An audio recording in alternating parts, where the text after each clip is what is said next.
Welcome back, everybody, to another lecture, and today what we're going to be going over is that of the French and Indian War, which will prove to be one of the more crucial conflicts in American history, especially because it's going to take what we started to see develop at the end of the last lecture with the Great Awakening. It's going to take this sense of a colonial identity, and it's eventually going to turn it to where that colonial identity will emerge into a national identity for when we get to the Revolution.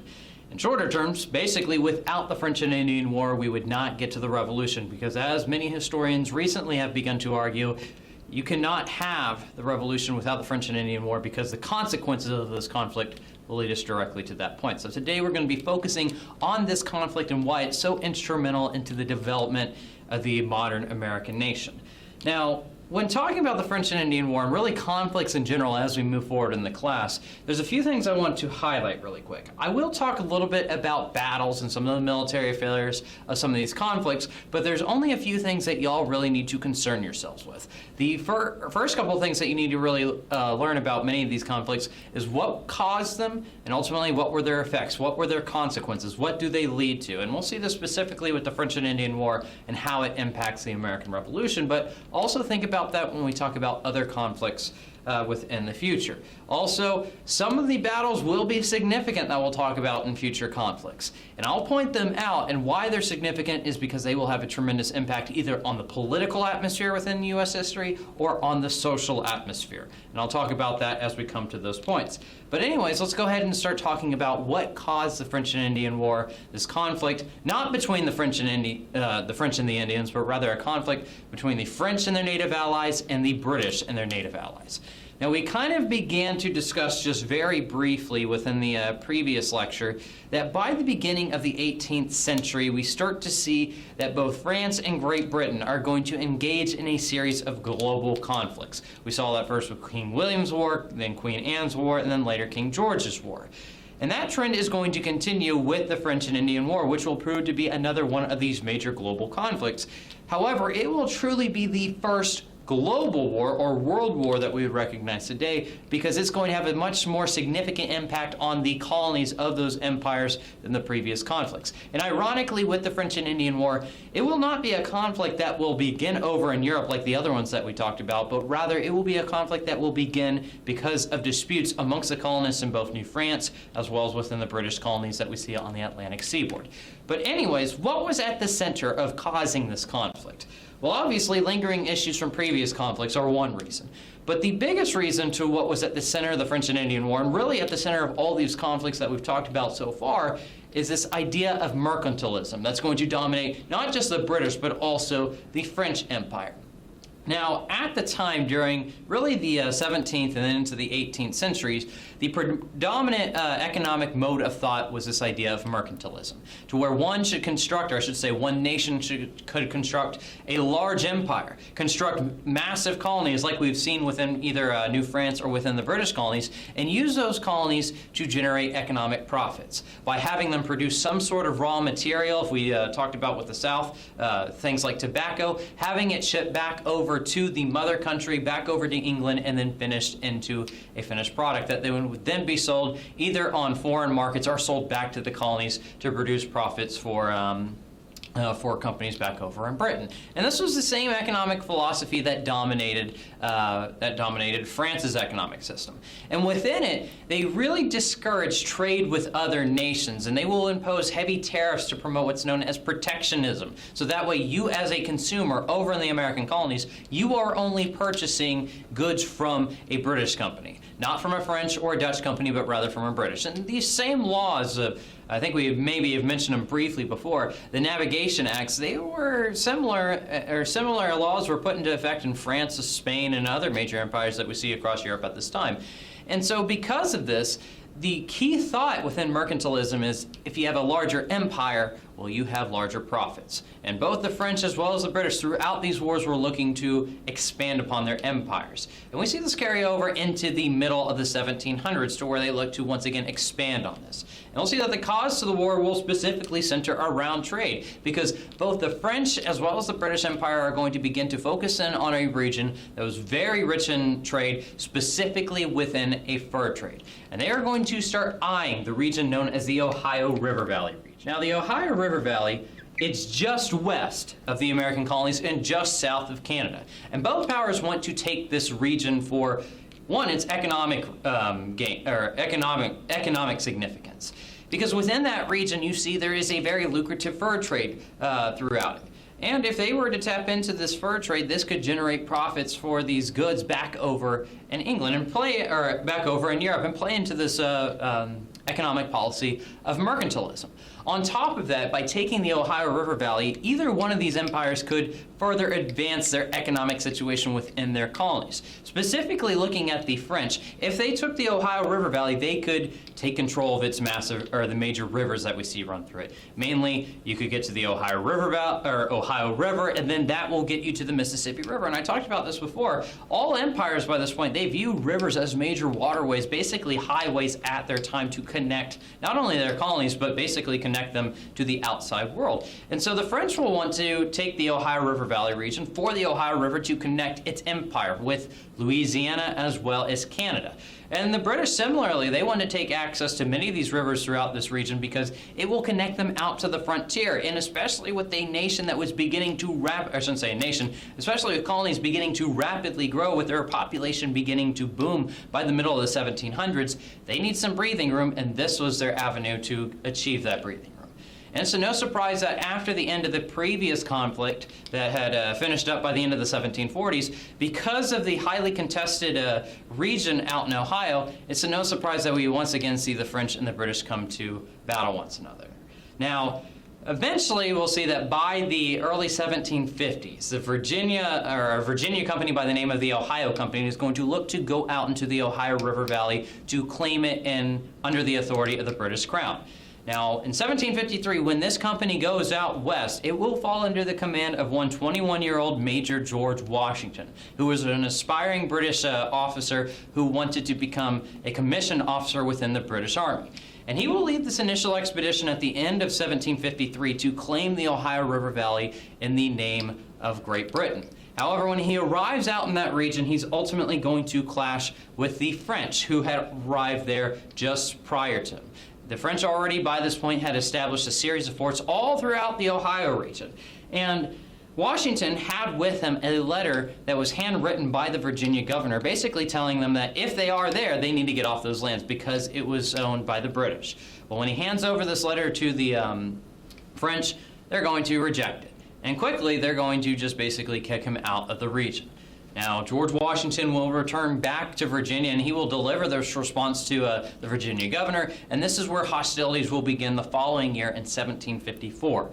At the beginning of 1754, with this response from the French, we'll see that the colonists in Virginia, or I should say the Virginia colonial governor, is going to call for the raising of local militia to go out west and to use force to remove the French from the Ohio River Valley. Now, really quick, before I move forward, I want to talk about something, or this one term that I just threw out to y'all, that of militia, because I'm going to be using it a lot, not just in this lecture, but also when we get to future lectures over the American Revolution, the War of 1812, and so on and so forth. Now, militia, who are being raised at this point, it's important for y'all to recognize they are not professional soldiers. These are essentially farmers who, when an enemy comes near their farm, are going to take up arms and try to fight them away. And from time to time, the local militia will be called up to go out, in this case, out on the frontier to fight Native Americans or the French and so on and so forth. That's very much the opposite of professional soldiers, of regulars that I'll talk about with the British, especially throughout the rest of this lecture. But I wanted just to clarify that before we go ahead and move on. But anyways, these militia will go out into the western frontier, and they will be under the command of, once again, of now 22-year-old George Washington, who is going to look to remove the French by force. Now, before he clashes with the French, he's also going to be given another task by the Virginia governor. The Virginia governor wants him to take control of a region known as the Forks of the Ohio.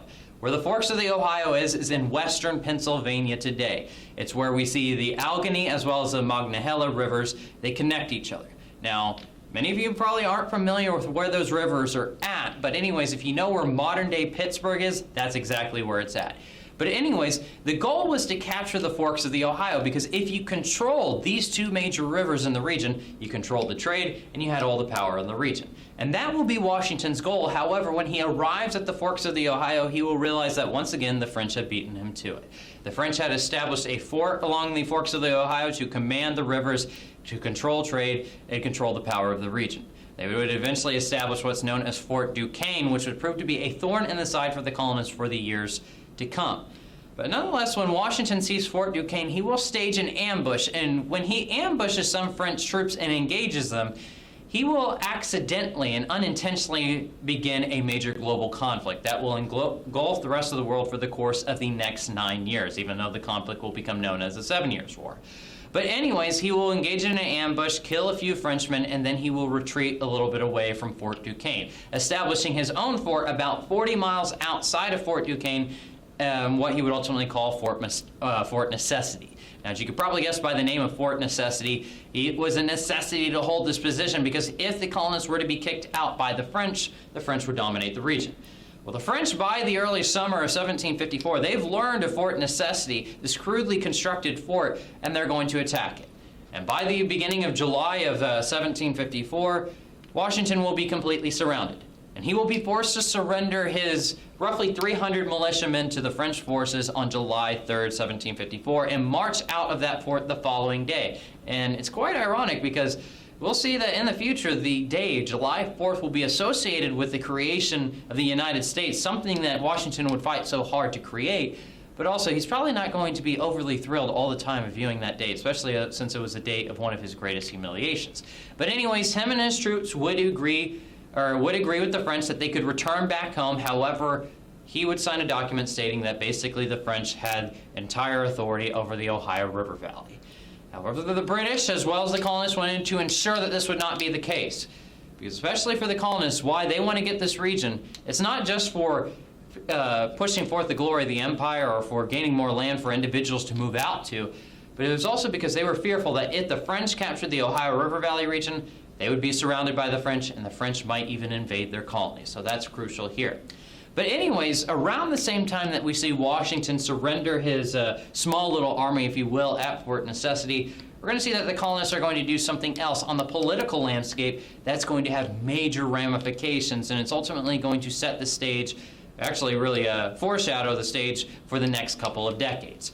Now, in that same year, 1754, we're going to see that the colonists are going to call for a Congress to meet, or I shouldn't say a Congress, they're going to call for delegates from all the colonies to meet at Albany, New York, to meet in a congressional body to basically discuss how they should respond to this French threat. And it will be here at Albany that the Albany Plan will be proposed.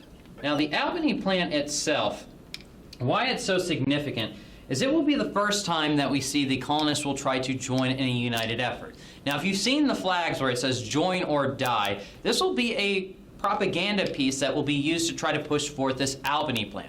Now, the Albany Plan itself, it will be proposed by Benjamin Franklin. Now, the purpose of the plan was not necessarily to create an independent nation, as we'll see some of these later Congresses will convene to create, but rather it was to create a singular colonial government that would oversee all of the 13 colonies that we see on the Atlantic seaboard. In the simplest terms, to understand this philosophy, think of the colonists trying to establish a nation within a nation. This colonial government that would unite all the colonies, it would listen to Parliament and to the king. Now, the purpose for creating such a governmental body and why they're arguing for it at this time was to better respond to that French threat that we see growing out on the frontier. But alongside that, it was because of the fact that we see the Atlantic Ocean. It is a major barrier between Great Britain and her colonies. By this point, I mean, travel was extremely slow. If you were to send any sort of word over to Great Britain, it would take at least a month and a half. Not to mention you have to have that return voyage. So it would take 3 months for any sort of policy, in the best case scenarios, to get into act. However, by creating a unified body, the colonists were hoping to speed up that process, stay loyal to the British crown, and with it have a united front against the French. However, when word of this Albany Plan arrives back over in Britain by the end of the year, the British Parliament's going to universally reject it, because they recognize that this could lead the colonies down the road to perhaps trying to declare their independence, and we'll see that similar bodies calling for similar things will ultimately go on to declare independence. However, with the Albany Plan, this will be the first time that we see the colonists unite together to try to form some sort of governmental body. So that's the major point you need to take away from the Albany Plan. But anyways, carrying on with the conflict, as word of the Albany Plan does begin to arrive back over in Britain, we're also going to see that word of the recent defeat by Washington will arrive back over in Britain, and the British Parliament is going to begin to escalate the conflict, to bring them closer to going off formally to war with France. Now, by the beginning of 1755, we'll see that the British Parliament, as well as the British King, are going to send over a few thousand British soldiers under the command of one General Edward Braddock to take Fort Duquesne and kick the French out of the region by force. Now, these will be trained regulars, professionals within the British Army. And it demonstrated that the British were not about to give in to the French trying to take control of the region.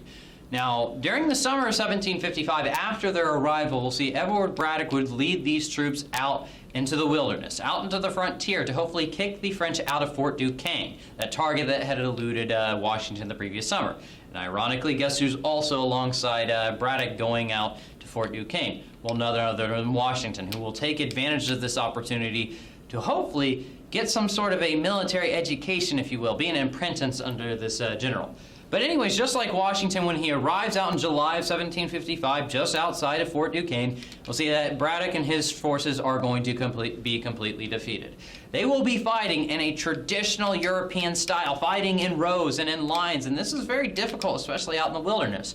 And on the other hand, we'll see the French, as well as their native allies, they're going to fight in a guerrilla style. They're going to jump back and forth from behind trees, and it's going to have devastating effects on the British forces. Of the 2,000 roughly British troops that were engaged on that day, 900 would be killed or wounded, including General Braddock, who would be mortally wounded, and only a couple of days later he would be killed. And this was another major British defeat out on the frontier. And as we close the year 1755, while there was no formal declaration of war between either France or Great Britain, nonetheless, the war wasn't going very well for the British. And we'll see in time, after the formal declaration of war will come in 1756, and as we see Europe march off to war, the British are going to realize they need to adopt a very different strategy. And this is where they're going to turn over to one William Pitt to put forth this strategy to hopefully change the tide of the war.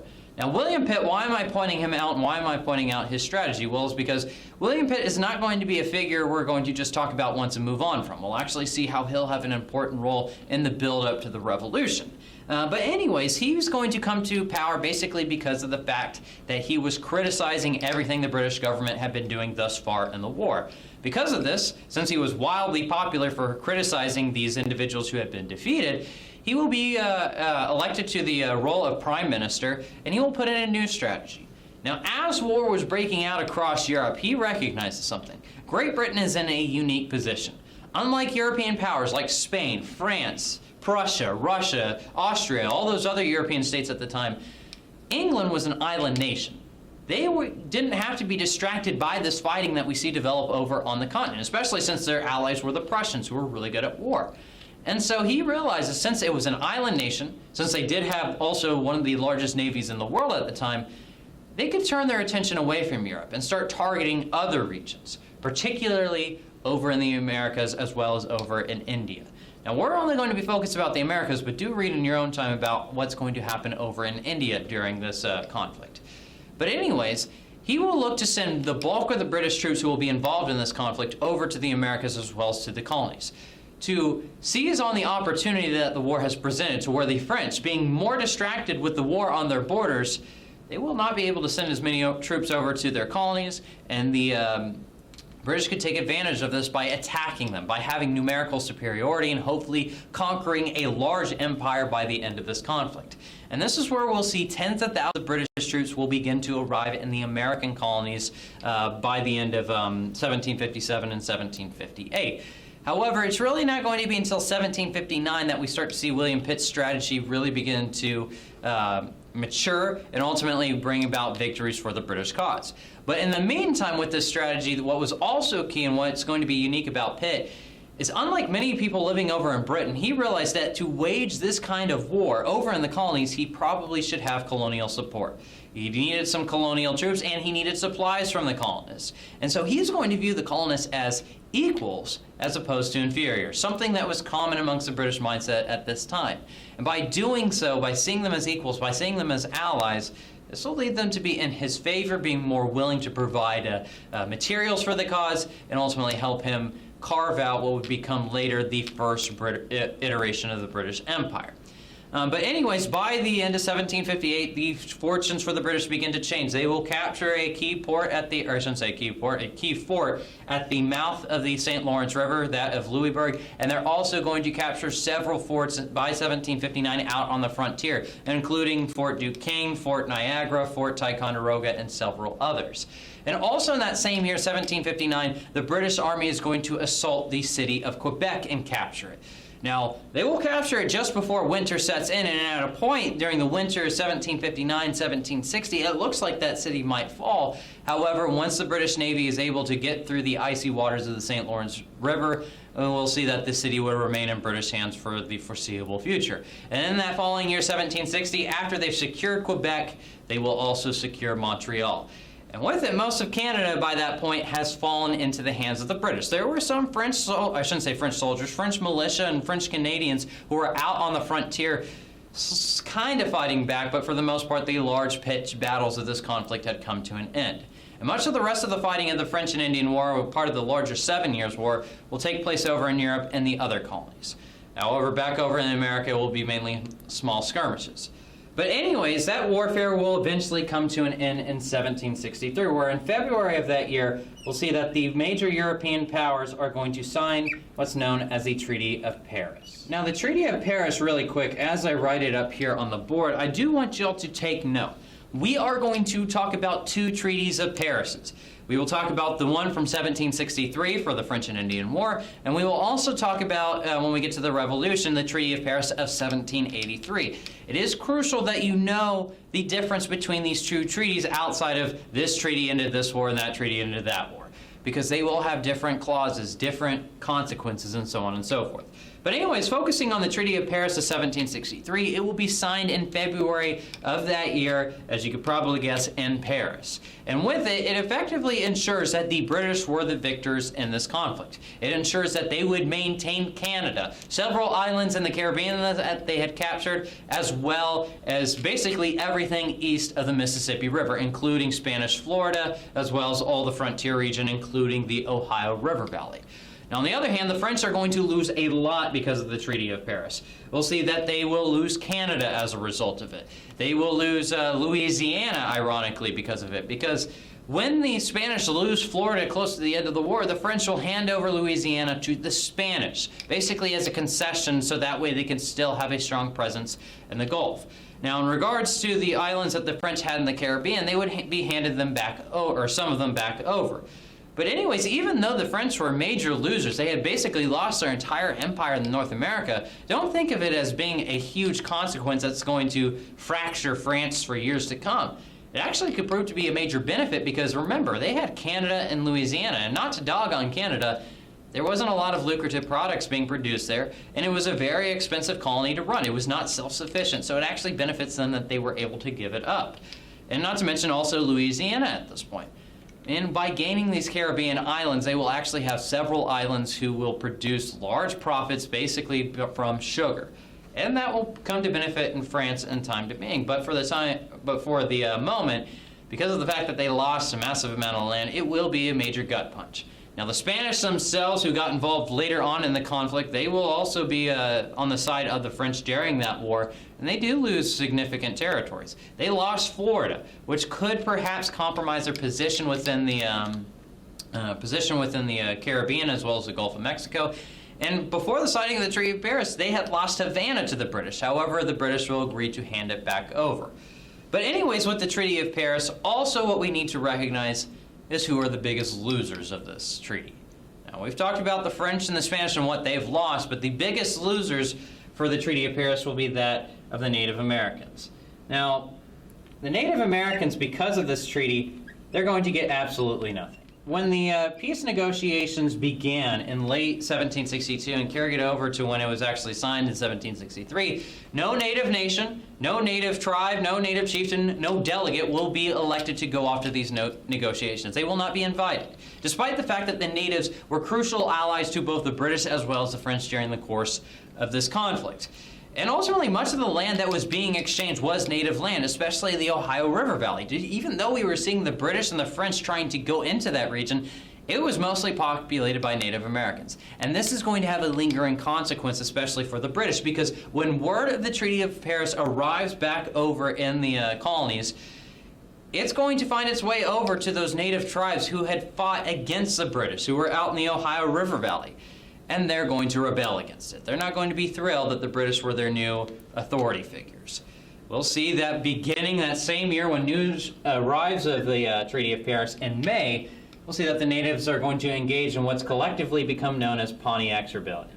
Now, Pontiac's Rebellion itself, it's going to begin really as a series of rebellions that we see all throughout the western frontier, basically everything east of the Mississippi River, but prominently out in the Ohio River Valley. And we'll see that it will become to be named after one of the major figures of one of those rebellions, that of Chief Pontiac of the Ottawa tribe.